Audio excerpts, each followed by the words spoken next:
टाकी याच्यात भरून कचरा गाडीत दिलं होतं, पण तसं नाही करायचं. आता हे आलेले तुम्हाला माहिती देते.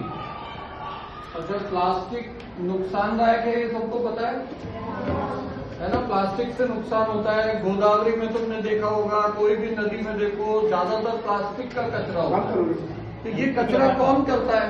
ये प्लास्टिक का कचरा आता कहाँ से? हम लोग ही करते हैं ना. अपना ही प्लास्टिक का कचरा अपन डस्टबिन में डालते हैं. डस्टबिन से कहाँ जाता है? घंटा गाड़ी में, घंटा गाड़ी से डंपिंग ग्राउंड में, और डंपिंग ग्राउंड से वो नदियों में चले जाता है. तो इसकी जिम्मेदारी किसकी है कि प्लास्टिक का कचरा नदियों में या समुद्र में ना पहुंचे? ये जिम्मेदारी किसकी है?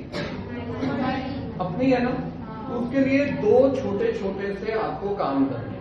एक थोड़ा मुश्किल काम है और एक तो बिल्कुल ही आसान है. एक मुश्किल काम पहले बताता हूं. एक कि हमें प्लास्टिक का कम से कम इस्तेमाल करना है और अपने पापा मम्मी को भी समझाना है. ये सबसे मुश्किल काम है. पापा मम्मी को समझाना मुश्किल काम है ना, कि वो जब केले लेने जाएं, सब्जी लेने जाएं तो प्लास्टिक कैरी बैग में ले आते हैं. तो उनको आप समझा पाओगे कि भाई कापड़ी पिशवी इस्तेमाल करना. कापड़ी पिशवी बहुत भारी होती है क्या? ले जाना मुश्किल होता है कि 100 किलो का उठा के कौन लेके जाएगा? 10 ग्राम की होती है सिर्फ, मोबाइल से भी हल्की. तो ले जा सकते हैं ना पापा मम्मी सब्जी लेने जब भी जाए. तो जब भी वो सब्जी लेने जाएं या तुम लोग जाओ तो तुम्हें क्या लेकर जाना है? कापड़ी पिशवी. इतना कर सकते हैं ताकि कम से कम प्लास्टिक का इस्तेमाल. ये पहला मुश्किल काम. और दूसरा तो एकदम आसान है. आसान काम क्या है?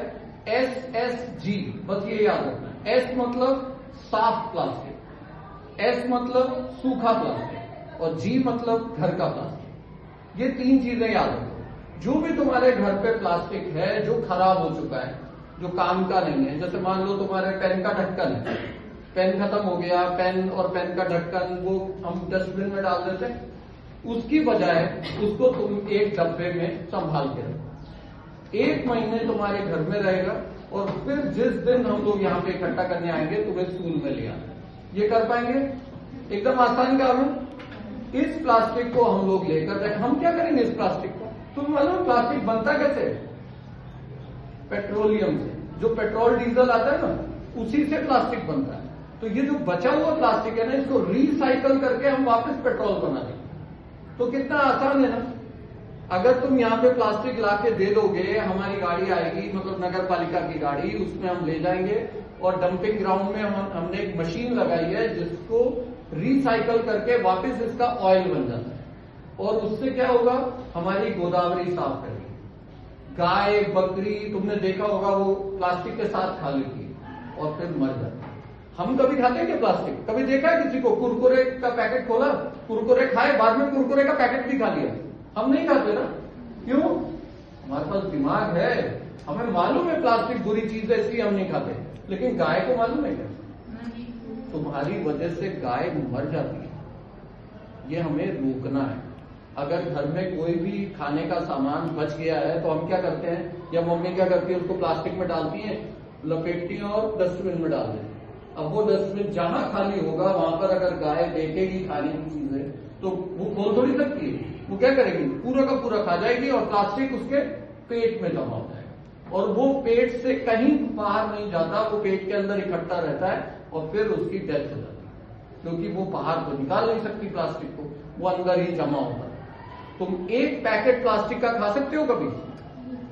वो टन के हिसाब से प्लास्टिक खा जाती है. क्योंकि उसको खाना तो खाना है, वो प्लास्टिक के अंदर है, वो खाएगी प्लास्टिक के साथ और अंदर जमा होता जाएगा और मर जाएगी.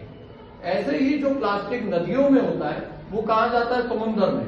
और समुद्र में भी जितने जीव जंतु प्राणी हैं उनके साथ भी ऐसे ही. तो हमारी वजह से कोई मरे ये अच्छा है क्या? हमारी वजह से गोदावरी प्रदूषित हो ये अच्छा है क्या? और ये हम आसानी से रोक सकते हैं ना. कोई मुश्किल काम है क्या? तुम्हें करना ही क्या है? सिर्फ प्लास्टिक जो गंदा भी हो उसको साफ कर लो. तुम्हारे घर के अंदर का प्लास्टिक लेना है, बाहर से नहीं इकट्ठा करना है. घर का प्लास्टिक साफ सूखा उसको एक डब्बे में डालो. 1 महीने बाद हमारी गाड़ी आएगी, वो यहां से लेके जाएगी, उसको रिसाइकल कर देगी. आसान काम है. और पहला काम कौन सा था? मुश्किल. पापा मम्मी को समझाना.